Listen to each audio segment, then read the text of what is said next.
Kinben Book 5, Chapter 93. Naipasok nga ni Sanchez ang bonus free throw at isang tagumpay na 3-point play nga ang kanyang nagawa. Nagawa rin itong maibaba muli sa isa ang lamang ng Oxy at sa pagbalik ng bola sa mga ito ay makikita nga ang pagseryoso ni Lastimosa dahil muntikan na siyang maagawan ni Mendez. Mabilis nga niyang ipinasa kay Gomez ang bola at pagkatapos ay doon na nga siya tumakbo ng mabilis papunta sa kanilang side. Napatingin na nga lang siya kay Ricky na kasalukuyan din siyang dinedepensahan ng oras na iyon. Agad nga siyang tumaliko dito at sinandalan.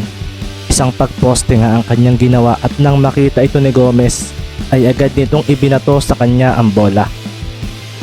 Pagsambot ni Kyle sa bola ay mabilis na inihanda ni Mendez ang kanyang sarili sa mangyayari. Wala raw siyang laban sa ganitong post moves dahil malaki raw ang nasa unahan niya. Dahil tuloy rito ay bumigla ng layo si Mendez at nang maramdaman ni Lastimosa ang pagkawala nito sa kanyang likuran ay mabilis niyang hinarap ito. Bumigla naman si Mendez ng abante at tinarget ang bolang nasa kaliwang kamay ni Kyle. Mabilis na kumilos ang kanyang mga kamay upang agawin ito. Kaso napaseryoso rin siya nang maiiwas ito ni Lastimosa at mabilis siyang nilampasan. May pagngiti nga si Kyle nang mangyari iyon at kasabay noon ay ang paghabol bigla ni Sanchez dito. Kaso isang bounce pass ang ginawa ni Lastimosa at nakita nga niya ang nalibreng si Gamboa. Mabilis ang pangyayaring iyon at pagkasambot ni Julius ay agad siyang umatras sa 3-point area at dito na nga napakuyom si Coach Isaiah. Alam kasi niyang isa itong magaling na shooter. Si Mover nga ang sumubok na pigilan si Gamboa kaso umiwas lang ito mula sa kanya. Napakawalan nito ang bola at hinalit nito ang basket sa pagpasok nito. Isang tres nga mula sa Oxy ang naipasok na naman at makikita ang gigil sa mukha ni Gamboa matapos ang cold-blooded 3 na iyon. Napangiti naman si Kyle at tumakbo na palapit kay Mendez. Hindi lang ikaw, Ricky, ang may malalakas na kakampi. Sambit nga ni Lastimosa sa kanyang sarili nang dikitan si Mendez na bigla na lang siyang tinakasan. Bumangga nga si Kyle sa katawan ni Lee at napangiti naman si Marky sa nangyari. Nakuha nga ni Ricky ang bola mula kay Magbuo at agad niyang itinawid ito sa kanilang side. Agad na nga rin siyang dinepensahan ni Lastimosa at maririnig nga rin ang nag-iingay na crowd ng mga oras na iyon. Mabilis ngang pinatalbog ni Ricky ang bola at agad siyang umatras. Pinalapit nga niya si Kyle at napangiti siya dahil sa paglapit nito ay bumigla siya ng talikod at binigla rin niya ito ng isang biglaang pagkaliwa habang nakaharang ang kanyang kaliwang braso. Napaseryoso si Lastimosa sa nangyari dahil magaling ang harang ni Mendez sa braso nito.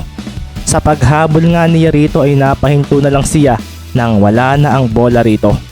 Naipasa na pala ito ni Mendez at ngayon nga ay makikita na si Mover Flores na mabilis na ginamit ang screen na ibinigay ni Magbuo. Si Mendez naman ay bumigla ng takas kay Lastimosa at si Kyle ay napakuyom sa ginagawa nito sa kanya. Hinabol niya ito at makikita naman si Flores na iniiwas ang bola sa humarang sa kanyang silanete. Si Magbuo naman ng oras na iyon ay mabilis na tumakbo sa basket at doon na nga ibinato ni Flores ang bola pataas para rito. Napaseryoso naman si Gomez na biglang pinisikal ni Magbuo sa paglapit sa basket matapos masambot ang bola. Dumiin nga ang mga paa ni Marlon at buong lakas na tumalon. Napaseryoso na nga lang siya nang lumitaw ang walang takot na si Rayos sa kanyang harapan. Pipigilan kita, sabi nga ni Rayos at si Marlon naman ay napangisi at dito nga ay idinakdak niya ang bola sa basket. Umalingaw-ngaw na nga lang ang malakas sa pagtama ng isang palad sa bola dahil mula sa likuran ni Magbuo ay naroon ang nagdidilim ang paningin na si Lanete. Hinabol kasi nito si Magbuo at napakuyom nga si Coach Isaiah sa nangyaring iyon. Sa kabilang bench naman ay makikita si Coach Barcibal na sinigawan ang kanyang mga players. Ang bola, sigaw nito at makikita nga si Gamboa na tinalon iyon. Si Ricky nga ay napaseryoso dahil hindi niya naunahan ito.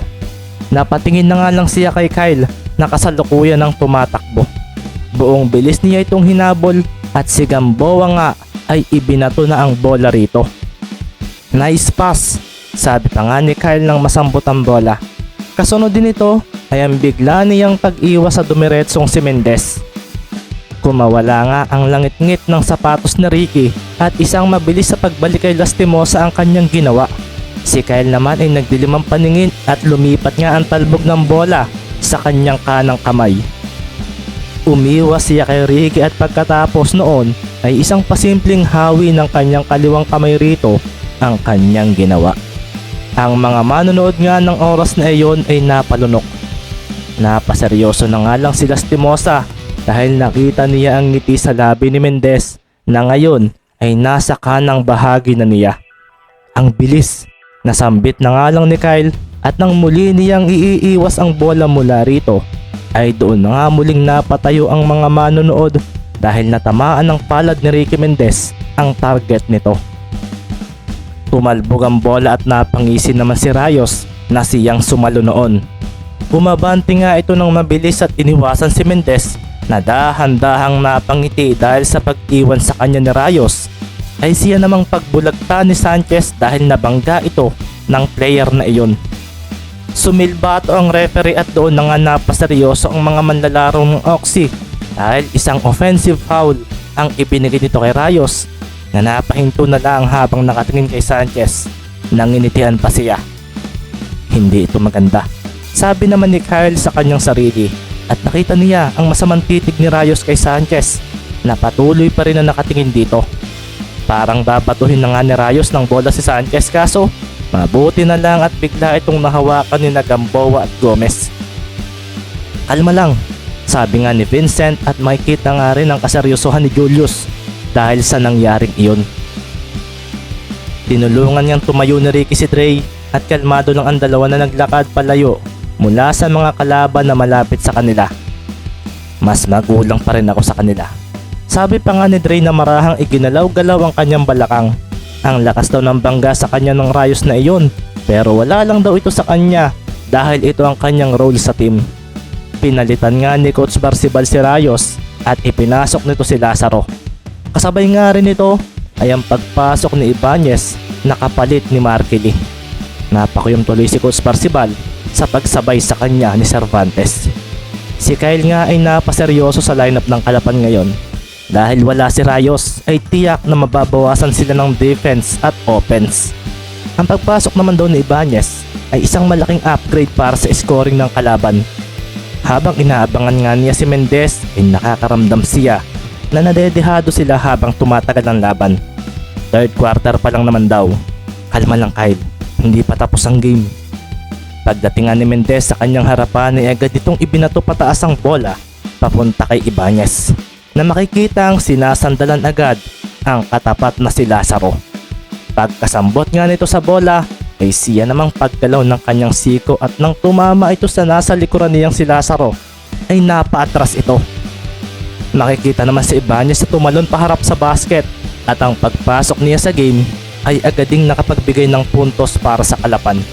Sa pagbalik naman ng bola sa Oxy ay bigla na lang umatake si Lastimosa na nakikita ang seryoso ng mga mata.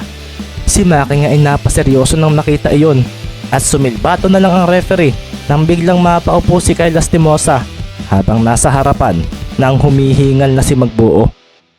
Tumayo rin naman agad si Kyle at kalmadong nagpunta sa free throw area para sa kanyang dalawang free throws.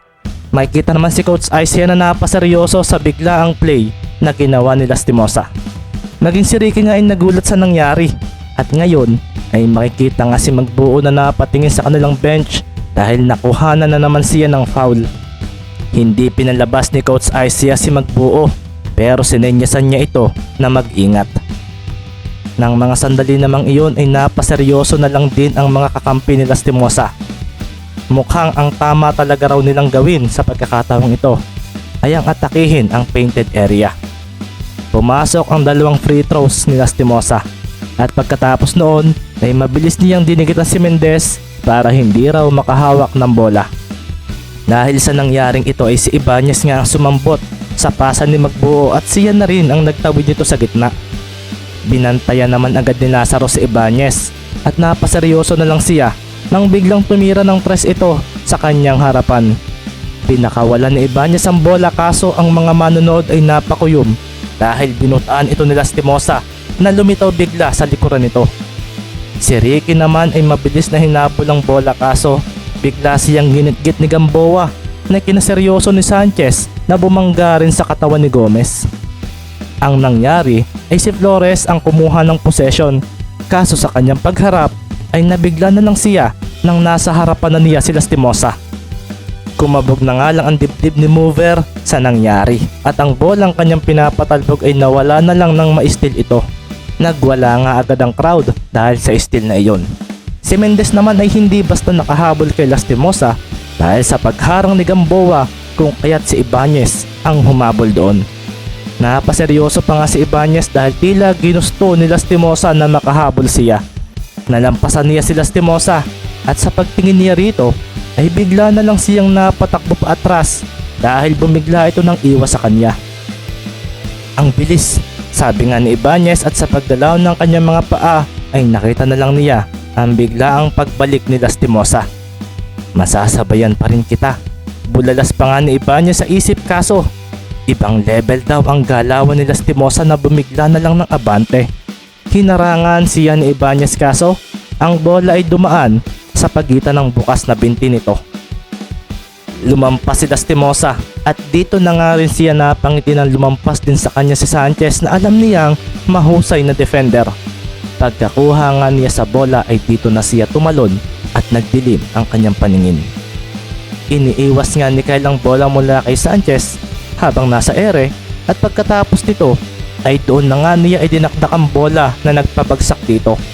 Isang posterized dunk ang ipinamalas ni Lastimosa kay Sanchez na sinilbatuhan pa ng referee.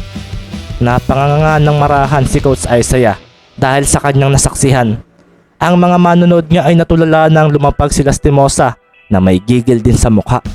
Nagpapakita na nga ito ng lakas sa kalapan at si Mendez nga na sumubok ding humabol dito ay dahan-dahang napangiti sa sarili. Kahit nga ang mga kakampi ni Kyle na nagagalingan sa kanya ay mas lalong nagalingan dahil sa ginawa nito. Paglapag nga nito sa harapan ng nakaupo sa sahig na si Sanchez ay inilingan niya ito at nginitian. Naglakad na nga rin si Kyle at nang makasalubong niya si Mendez ay dito na nga sumilay sa labi niya ang isang delikadong ngiti. Gusto ko ring maging pinakamagaling na manlalaro ng bansa. Kaya tama lang na ilang pasok ko kayo sa game na ito.